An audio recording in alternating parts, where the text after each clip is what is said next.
el pastor va a tener un tiempo de preguntas, una sección de preguntas. Así que elabore sus preguntas para entonces compartirla con todo el público y contestarla. Bendiciones. ¿Quién rompe el hielo con la primera pregunta?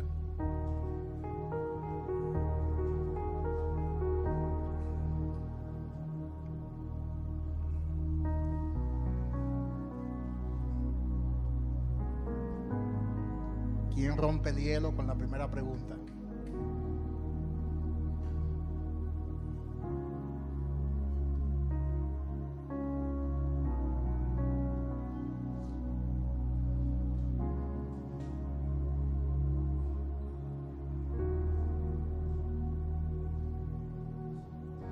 Aleluya.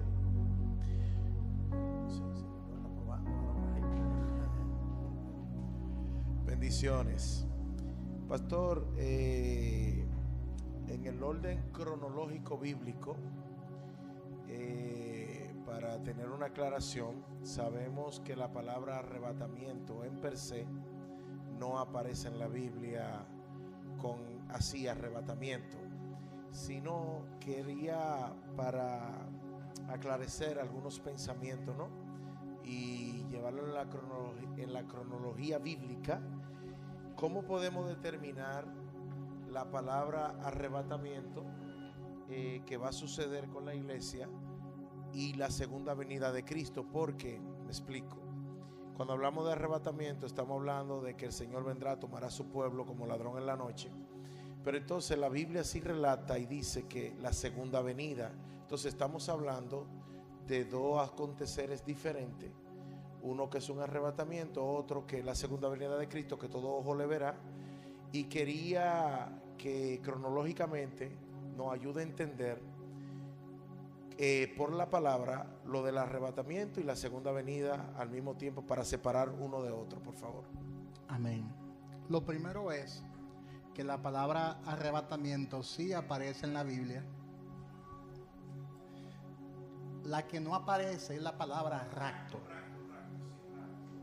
porque la palabra rapto es una palabra sinónima a la palabra arrebatamiento, y esa palabra rapto viene del latín raptio, que significa prácticamente lo mismo, arrebatamiento. Pero la palabra arrebatamiento sí está en la Biblia, en múltiples versículos bíblicos, que es la palabra griega alpazo, que significa tomado por la fuerza para ser preservado, para ser guardado. Eso está en Primera de Tesalonicenses, capítulo 4, del 16 al 18. Está en Primera de Corintios, capítulo 15, versículos 50 al 52. Está en Apocalipsis, capítulo 4, versículo 1. Y así hay muchos textos bíblicos que hablan de ese tipo de arrebatamiento. Pero hay que distinguir varias cosas. La Biblia habla de varios arrebatamientos. Lo que pasa es que de manera quizás egoísta, la iglesia solamente ha hecho énfasis en un solo de estos arrebatamientos. Pero la palabra de Dios menciona varios arrebatamientos.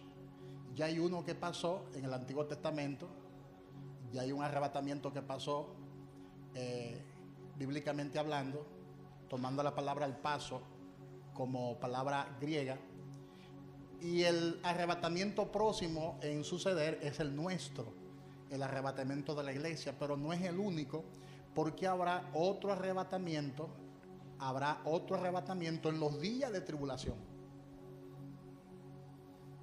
que se conoce como la postura mid-tribulación, porque hay tres tipos de pensamientos teológicos. Está el pensamiento pre-tribulación, está el pensamiento, la teoría mi-tribulación, y está la post-tribulación. Entonces habrá un arrebatamiento, que es el que estamos esperando, antes de la tribulación, bíblicamente hablando.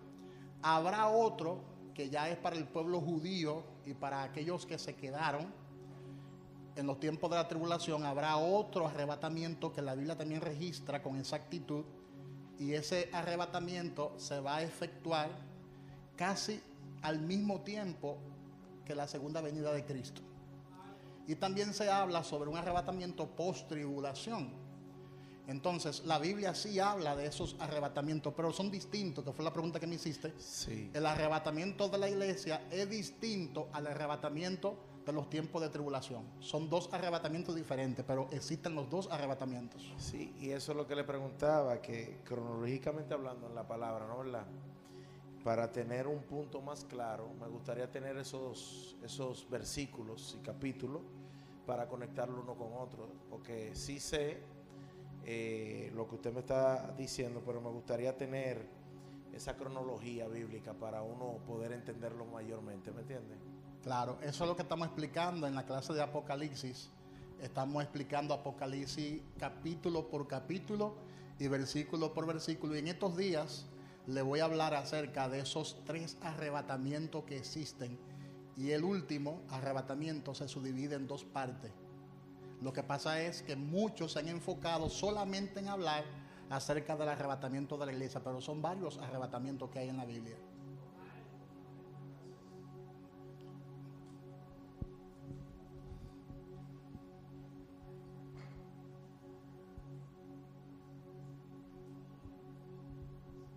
Dios le bendiga. Pastor, yo conozco varias personas que niegan que la iglesia va a ser arrebatada. Incluso ellos dicen que se han inventado que Jesucristo es ladrón, que cómo Jesucristo va a venir a robar al pueblo. Dicen ellos, ¿qué versículos bíblicos usted les recomienda que ellos lean para que ellos salgan de esa equivocación? Ellos dicen que la iglesia pasará la gran tribulación y que no seremos arrebatados. Lo que pasa es que esa línea de pensamiento se identifica con la postura post-tribulacionista. Esa postura sostiene, porque no entienden los diferentes tipos de arrebatamiento, sostiene que la iglesia pasará por la tribulación porque el arrebatamiento será después de la tribulación. Pero ellos no tienen manera de cómo comprobarlo físicamente, o sea, bíblicamente. O sea, ellos no entienden ellos no tienen la forma de cómo ubicar a la iglesia en ese arrebatamiento. O sea, los lavados con la sangre de Cristo no pueden ser ubicados en ese arrebatamiento que sí existirá y existe en la Biblia. O sea, hay personas que se irán, por decirlo así, para que entiendan, en la primera vuelta, pero hay otros que se irán en la segunda vuelta. Entonces, ellos piensan solamente en la segunda vuelta, no en la primera. Pero la Biblia está llena de muchísimos versículos bíblicos, entre ellos Primera de Tesalonicenses, capítulo 4, del 16 al 18, que habla de ese arrebatamiento que es inminente, y también Primera de Corintios, capítulo 15, versículos 50 y 52, del 50 al 52, donde habla de que el arrebatamiento es inminente, o sea, que puede suceder en cualquier momento. El primer arrebatamiento, que es el nuestro, el que estamos esperando, puede pasar o suceder en cualquier momento. Bendiciones. Pastor, yo tengo una duda en cuanto a el momento, por ejemplo, sabemos que no todo el mundo va a ser arrebatado. Habrán miles de personas, incluso personas de la iglesia, que se van a quedar, ¿verdad?, en la tribulación.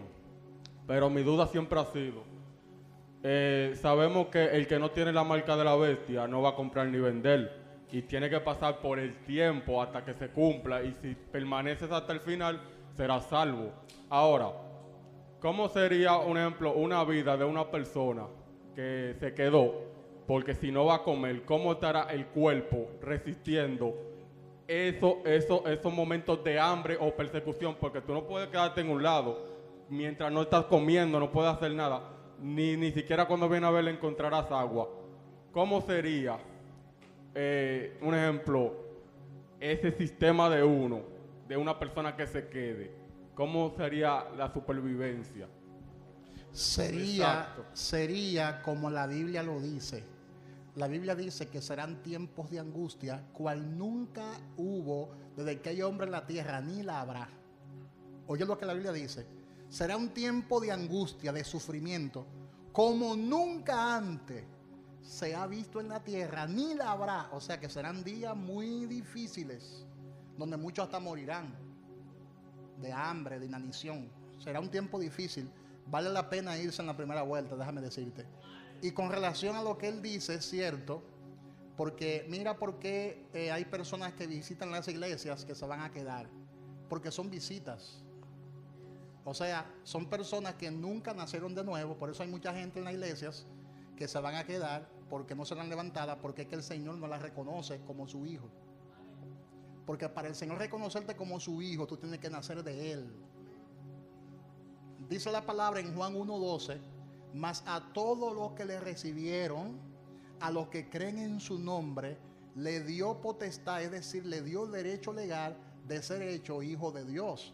Entonces el que no es hijo de Dios no será levantado, porque no ha nacido de nuevo. O sea, tenemos hoy en día muchas personas que visitan las iglesias, pero no tienen compromiso con Cristo. No están comprometidas. Son solamente visitantes. No tienen obligación de nada. No evangelizan a nadie. No discipulan a nadie. No dan testimonio para con los de afuera, porque no han nacido de nuevo. Pero son creyentes. Pero son creyentes que no han nacido de nuevo. Entonces esos creyentes que abundan en las iglesias de hoy no serán levantados y entrarán a ese periodo de tribulación, pero ellos entrarán con conocimiento de la palabra.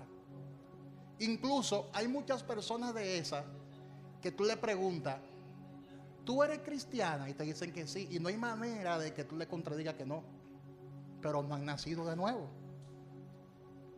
Por ejemplo, hay grupos en los diferentes círculos religiosos que no son nada. Por ejemplo, dentro de la iglesia evangélica hay muchas personas que no son nada. Dentro de la iglesia pentecostal hay mucha gente que no son nada. Dentro de los bautistas, metodistas, menonistas, presbiterianos, hay gente que no son nada, porque no han dado fruto nunca digno de arrepentimiento. Dentro de la iglesia católica hay un grupo que se va a salvar. ¿Usted cree que no? Hay gente que se van a salvar. De cada grupo religioso hay escogidos que se van a salvar y otros se van a perder. Ahí están los adventistas, están los mormones, están los testigos de Jehová, están los católicos. Están todos los grupos que están amparados bajo la sombrilla del cristianismo. Pero sabemos que mucha de esa gente no han nacido de nuevo y entrarán a ese periodo de tribulación con conocimiento de la palabra y tratarán de salvar su vida, porque en ese periodo la salvación ya no es por gracia, sino que es por obra. Escuchen esto, que es importante. En ese periodo de tribulación la salvación ya no será por gracia. Ahora la salvación es por gracia, porque el Señor es quien te la da gratuitamente y Él se la da a quien Él quiere. Pero en ese tiempo será condicional la salvación, porque será por obra, dando tu vida y rechazando el sello del anticristo. Y ahí es donde hay que perseverar, porque la palabra dice, el que persevere en ese tiempo hasta el fin será salvo. Está hablando de los días de tribulación. Pero como te expliqué, serán días muy malos, serán días muy angustiosos, de mucha tristeza, de mucho sufrimiento.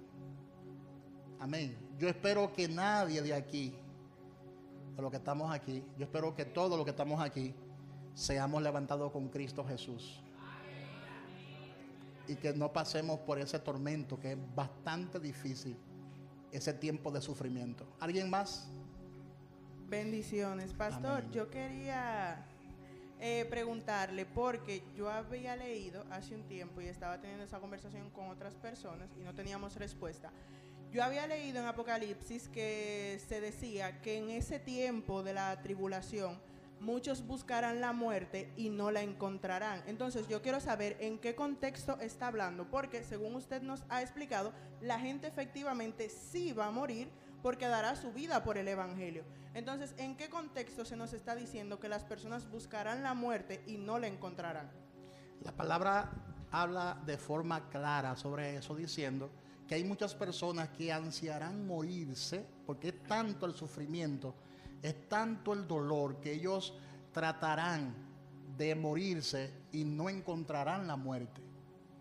Así mismo, textualmente, la palabra dice que hay personas, no sé qué cantidad de personas, porque la Biblia no especifica, pero muchas personas tratarán de quitarse la vida y no podrán, Eso es un tipo de sufrimiento que lo vamos a explicar en Apocalipsis, porque eso no es para todos.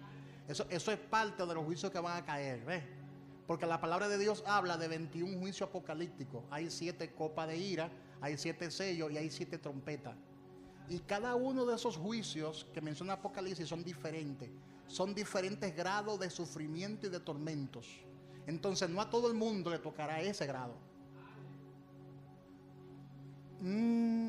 Por eso estoy llevando a la iglesia parte por parte para que entienda entonces el libro de Apocalipsis. Incluso no todo el mundo va a morir en esa época. Hay personas, muchas personas van a morir como consecuencia de la ira de Dios. Porque una cosa es la tribulación y otra cosa es la gran tribulación. La tribulación son los 3 primeros años y medio de aparente paz. Y la gran tribulación son los 3 años y medio de persecución del anticristo. Pero al final de esa tribulación, o a mediados de esa última tribulación o gran tribulación, en combinación con la persecución que habrá en la tierra, van a comenzar a caer juicios. La ira de Dios son cosas diferentes. Una cosa es la persecución que tengamos aquí abajo, y otra cosa es los juicios que comenzarán a ser desatados desde los cielos.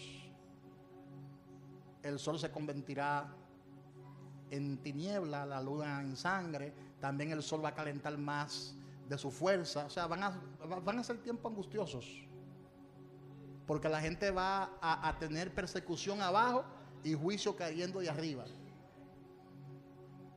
Eso es como estar, por ejemplo, en un horno a fuego lento, y será tiempo angustioso, dice la palabra de Dios, tiempos angustiosos. ¿Otra pregunta? Sí, pastor. Bueno, yo tengo una compañera de trabajo que ella siempre me pregunta lo mismo. Ella tiene muchas dudas sobre el tema de a dónde iremos cuando morimos.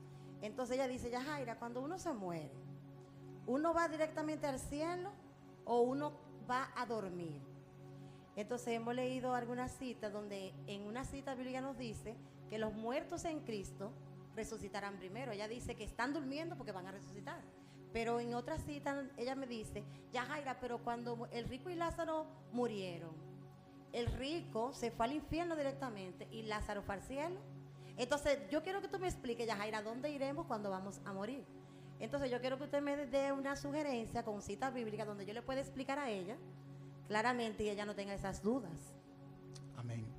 En las enseñanzas que estamos dando los martes, y ahora se une a los viernes, vamos a dar a martes y viernes porque es mucho material, y tú sabes que estamos dando la enseñanza un martes sí, un martes no. Entonces, al ritmo que íbamos a llegar al 2028 estudiando solo el libro de Apocalipsis. Entonces, hay muchas personas que no se pudieron conectar, no importa, porque yo sé que muchos tienen su compromiso. No le estoy exigiendo a la iglesia entera que se conecte los viernes, simplemente los que más le interesan el tema se pueden conectar, y el que no puede conectarse ni el martes ni el viernes puede entonces buscar la enseñanza por YouTube, que está disponible al instante. Desde que la damos, la subimos de una vez y en 5 minutos está subida la enseñanza en YouTube y usted la puede recibir. Y ahí en unas enseñanzas hablamos sobre ese lugar, pero vamos a hablar esta semana con más amplitud. Vamos a hablar de ese lugar que la gente desconoce. Incluso la misma iglesia del Señor desconoce cómo está distribuido ese lugar. Ese lugar se llama en la Biblia el Hades y el Seol. Hades es la palabra griega y Seol es la palabra hebrea. Por eso en el griego, en el Nuevo Testamento, se habla del Seol, que es el infierno o el lugar donde reposan los muertos, y en el hebreo se habla del Seol, que es el mismo lugar. Ahora, este lugar está dividido por habitaciones. Se lo puedo comprobar con la Biblia. Está dividido por habitaciones. Yo incluso, creo que fue uno de estos martes, que yo enseñé la gráfica. Pudimos dibujar la gráfica de cómo es ese lugar, porque ese lugar está en las profundidades de la tierra, bíblicamente hablando. Pero en ese lugar hay habitaciones, y esas habitaciones tienen cerrojos, es decir, candados. Por eso cuando Jesús muere, por eso es importante estudiar cristología, porque cuando Jesús muere, Él va a la profundidad del abismo, pero va con llaves, porque a Él se le entregó la llave de la muerte y del infierno. Porque aparte de la muerte, que se mueve aquí en la tierra, la muerte, la gente muere y va al cementerio, aparte de la muerte hay un lugar en el abismo que se llama la muerte. Por eso en el libro de Apocalipsis, capítulo 20, versículo 11 en adelante, dice la palabra que el infierno y la muerte entregarán sus muertos. Es decir, que hay un lugar, hay una habitación dentro del Hades que se llama la muerte. Y en esa habitación necesariamente no tiene que haber fuego, porque es un lugar que lo que hay es un abismo. Pero también la palabra de Dios habla de que en ese lugar hay puertas y cerrojos. Y cada cerrojo tiene una llave. Y esa llave la tiene Jesucristo. Él tiene la llave de la vida y de la muerte. Por eso la palabra dice que la iglesia que Cristo estableció en la tierra tiene tanto poder que las puertas del Hades no prevalecen abiertas contra ella. Es decir, que los que son salvados no irán a parar a ese lugar, dando a entender que ya el paraíso, aunque antes estaba ahí, ya no está ahí. El seno de Abraham, que se conoce como el paraíso en el Antiguo Testamento, escatológicamente hablando se conoce como el paraíso, teológicamente hablando se conoce como el seno de Abraham, doctrinalmente hablando ese lugar se conocía como el seno de Abraham, según Lucas capítulo 16, versículo 19, donde habla allí de la parábola del rico y Lázaro, donde había una gran cima que dividía ambos lugares. Uno era un lugar de descanso, donde el seno de Abraham era el epicentro del asunto, y otro era el infierno, donde hay un lugar de tormento y donde el rico clamaba por agua, porque se estaba ardiendo en llamas. Entonces ese lugar se agrandó, porque cuando Cristo murió, la palabra dice que el que subió había bajado primero para llevar cautiva la cautividad. Ahora, cristológicamente, ¿en qué consistía llevar cautiva la cautividad? Consistía en lo siguiente, bíblicamente hablando, en que Cristo se presentó ante todos esos espíritus que estaban encarcelados desde los tiempos del Antiguo Testamento. Jesús se presentó ante ellos y le dijo a ellos: yo soy el Mesías prometido, y de mí se habló en el Antiguo Testamento. ¿Y qué hizo? Llevó cautiva la cautividad, trasladó, que fue el primer arrebatamiento, trasladó a esas almas salvadas de ese lugar y la llevó al cielo. El paraíso ya no está en el centro de la tierra actualmente, sino que ahora está en el cielo. Por eso Jesús le dijo a aquel hombre: desde hoy estará conmigo en el paraíso. No en el seno de Abraham, sino en el paraíso, porque hubo un traslado de ese lugar a otro lugar. ¿Dónde está el paraíso? Ahora mismo en el cielo. Ya no está en la tierra. Entonces una persona que muere en Cristo va al paraíso. Va al paraíso. Su alma no va al abismo, no va al Hades, no va al Seol. Su alma va al paraíso, que es un lugar de descanso, donde allí la persona descansa, duerme. La persona allí no tiene conciencia, no tiene raciocinio, porque está esperando que el Señor lo resucite. Pero su alma no está en tormento, su alma está en descanso eterno.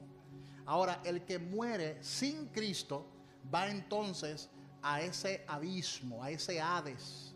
Y Dios determina en cuál habitación es que va a estar. ¿Cómo yo lo sé? Porque es bíblico.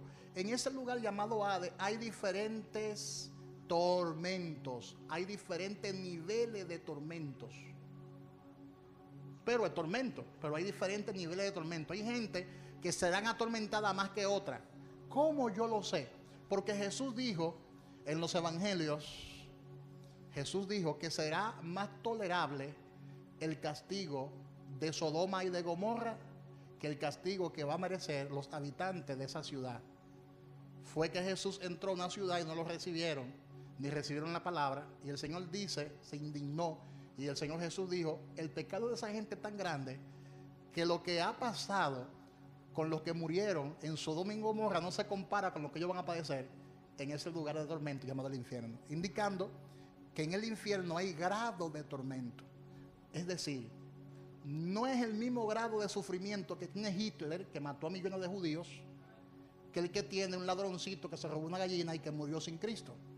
el mismo grado de sufrimiento no es el mismo, porque Dios es un juez justo. Es decir, una persona que se roba una gallina no es igual que uno que se robó millones de pesos. ¿Te das cuenta? Justamente hablando, los años que le toca a uno no es igual a los años que le toca al otro. Por ejemplo, en Estados Unidos y en muchos países existe lo que se llama acumulación de pena. Mientras más delitos tú cometes, mientras más crímenes tú cometes, te lo van acumulando. Y hay gente que la condenan a 100 años, a 200 años y a cadena perpetua. Y hay otros que son 2 años. Dios es un juez justo.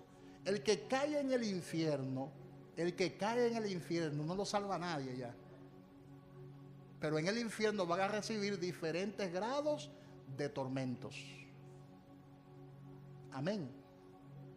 Y todas esas citas bíblicas, porque son muchas ya, Jaira, te las voy a mandar por WhatsApp para que se le fleque en la cabeza a esa persona y le diga, tiene que entender la palabra de Dios. Pero mira, entra en el Apocalipsis. Entra ya, Jaira, que no te veo. Entra al Apocalipsis para que estudiemos la palabra. Dejemos de ver tanto Netflix y entremos al Apocalipsis. Vamos allá. Pastor, gracias. Amén. Dios te bendiga mucho. Amén. Bendiciones. Yo siempre he tenido una incógnita. Y la incógnita que yo he tenido siempre es que hay algunos cristianos que se escuden para su beneficio en la iglesia. Y en la calle o fuera de la sociedad, ella usted sabe. Sin embargo, hay otros que son del mundo y hacen las cosas bien y son humildes, pero no son llamados por Dios, simplemente que son creyentes. ¿Hay algunas citas bíblicas que uno pueda dialogar acerca de eso y enmendar, conocer y saber? Claro que sí. No una, hay muchísimas citas bíblicas que habla sobre un falso cristiano. Porque hay personas que son cizañas. La palabra de Dios habla de la cizaña y el trigo que crecen juntamente. Tanto la cizaña como el trigo, los dos están en la iglesia, pero el tiempo lo delata, porque el tiempo habla y el tiempo dice quién es quién. Hay personas que entran a una iglesia buscando sus propios beneficios, como tú dices, y se esconden tras el evangelio y cometen fechoría.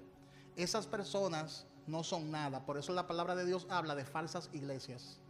Y no se está refiriendo a la estructura física, porque la iglesia somos nosotros. Son personas que son falsantes. La Biblia habla de aquellas personas que son, por ejemplo, lobos rapaces, pero se visten de ovejas. La palabra habla de falsos apóstoles también, que se visten de ovejas y son falsos.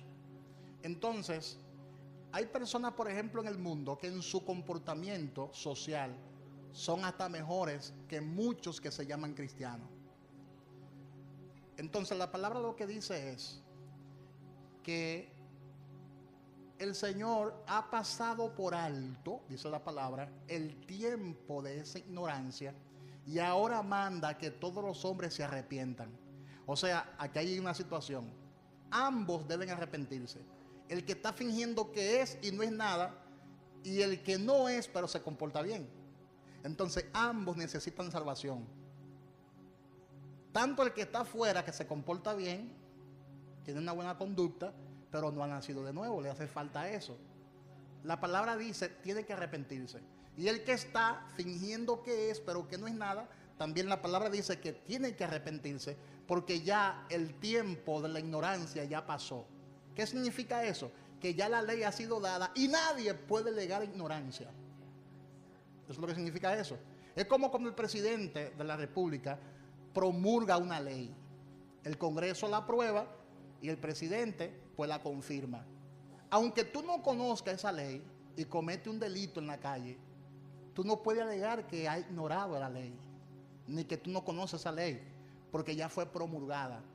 De la misma forma, ya Dios promulgó su palabra y nadie puede ignorar eso. Entonces, ambos personajes deben arrepentirse y volverse a Dios. Amén. Bien. Gloria a Dios. Luego de lo que hemos aprendido hoy en estos días, luego del arrebatamiento de la iglesia se va a establecer lo que es el gobierno del anticristo y conocemos algunas características de él. Pero es bueno también que la iglesia sepamos, y quiero que nos amplíe al respecto, sobre cuál será el lugar de procedencia o quién será esta persona específicamente, porque de alguna manera se va a elegir y va a gobernar, pero es bueno saber de dónde procede y quién es o puede ser. Vivian, déjame el factor sorpresa para que la gente entre a los Zoom y esté ahí pendiente a la enseñanza. Yo le voy a enseñar en estos días cuál es la procedencia de ese inicuo que se levantará contra todo lo que se llame Dios. No le voy a decir ahora porque entonces va a perder vicosidad, interés, pero sí sabemos de dónde va a proceder, bíblicamente hablando, sabemos dónde viene su procedencia, y será un personaje clave, porque será un político. Escuche bien esto, hay gente que están esperando a un demonio, pero no es como tú te lo imaginas. El anticristo será un político que tendrá un discurso que convencerá a millones de habitantes en la tierra y tendrá recursos ilimitados. Por ahí va el asunto. Es un político que va a vestir bien, que va a hablar bien, tendrá un buen discurso y tendrá una sabiduría muy sobresaliente. Pero en estos días le voy a revelar, Vivian, cuál es su procedencia. Bendiciones. Buena, pastor. Edgar. La pregunta mía es sobre cuál es el poder bíblicamente que tiene el número 7. Si leemos la Biblia del principio, no habla del número 7, del séptimo día. No habla también de cómo perdonará a tu hermano. Pero entonces, con respecto a la predicación de hoy, usted habló que ya prácticamente hablamos de los milenios, ¿verdad? ¿Y faltaría cuánto? ¿Un milenio para qué? Para cumplirse los 7 milenios. Explíqueme qué tan poderoso, porque estoy viendo que si arrancamos desde la creación, llegamos a esos 7, a ese número 7 que es tan importante bíblicamente. Es muy como, importante. Sí, es como que parte del número 7, pero termina en el número 7. Amén. El número 7, que es el Shabbat, se celebra precisamente el séptimo día, que es el sábado. En nuestro calendario gregoriano, el séptimo día es el sábado.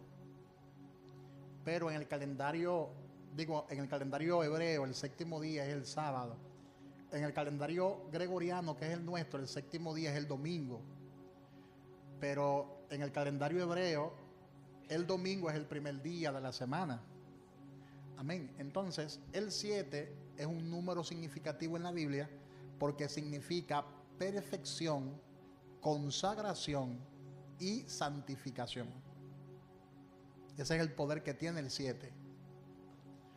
Cuando Cristo venga a reinar, que sería el séptimo milenio, 1000 años, Él viene a consagrar a las naciones, a dedicarla y a santificarla. Es tan así que la palabra dice que en ese tiempo habrá paz, no habrá muerte, ni habrán enfermedades, porque todas las naciones de la tierra podrán accesar al árbol de la vida y tomar de las hojas de ese árbol, y las hojas de ese árbol son para la sanidad de las naciones. Entonces el número 7 es significativo, por eso que los hebreos, los judíos de hoy, siguen guardando el Shabbat, porque es un día de dedicación, es un día de consagración, es un día de santificación. Por eso el 7 significa el número perfecto de Dios. Ese es el poder que tiene, poder de consagración. ¿Alguien más?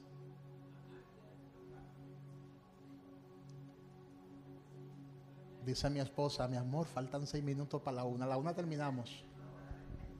Vamos con la última pregunta.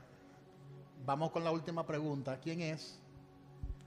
Amén. Dios te bendiga. Amén. hemos escuchado por mucho tiempo el sello de la bestia. Sí. Pero en Apocalipsis también nos habla de 7 sellos, que no escuchamos hablar. ¿Por qué? Ok, los 7 sellos que menciona la Biblia es un periodo que se estará efectuando durante la tribulación y la gran tribulación. Y de eso vamos a hablar con más detalle cuando estemos estudiando el libro de Apocalipsis en su capítulo 5 y capítulo 6 del libro de Apocalipsis. Ahí vamos a hablar de esos 7 sellos que son completamente diferentes al 666. Son 2 cosas completamente diferentes. Pero quédese con esto. El sello de la bestia es en la frente, donde la bestia va a dominar la voluntad de millones de personas. Y hasta aquí nos ha ayudado el Señor por hoy. Creo que fueron muy importantes las preguntas que se hicieron, ¿verdad que sí? Vamos a continuar. Conéctese este martes. Este martes la enseñanza por Zoom estará poderosa.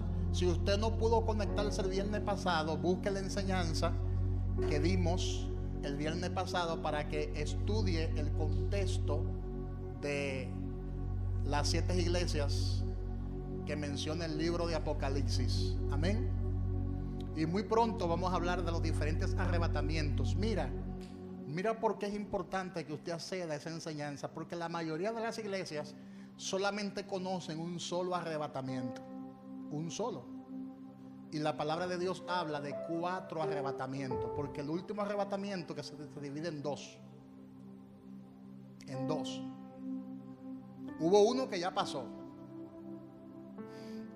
Nosotros estamos esperando ser arrebatados antes de la gran tribulación. Y hay otro que se va a manifestar en ese periodo de tribulación y de gran tribulación, y se va a dividir en 2 partes, que se lo voy a mostrar con la escritura. Todo eso tiene base bíblica. Vamos a estar de pies y vamos a ser despedidos en oración. Pero hay unos anuncios que se van a dar antes de... escuchen los anuncios y luego nos despedimos en oración. Un aplauso fuerte al Señor y Dios le bendiga a todos. Otra cosa que le voy a pedir es: traten de llamar a la gente. Hay mucha gente que se están quedando y me interesa que la iglesia completa reciba esta palabra durante todo este mes. Es bien importante porque esto va a dar un giro en la iglesia y va a anunciar un antes y un después. Es necesario que la iglesia tenga conocimiento de estos temas escatológicos. Bendiciones.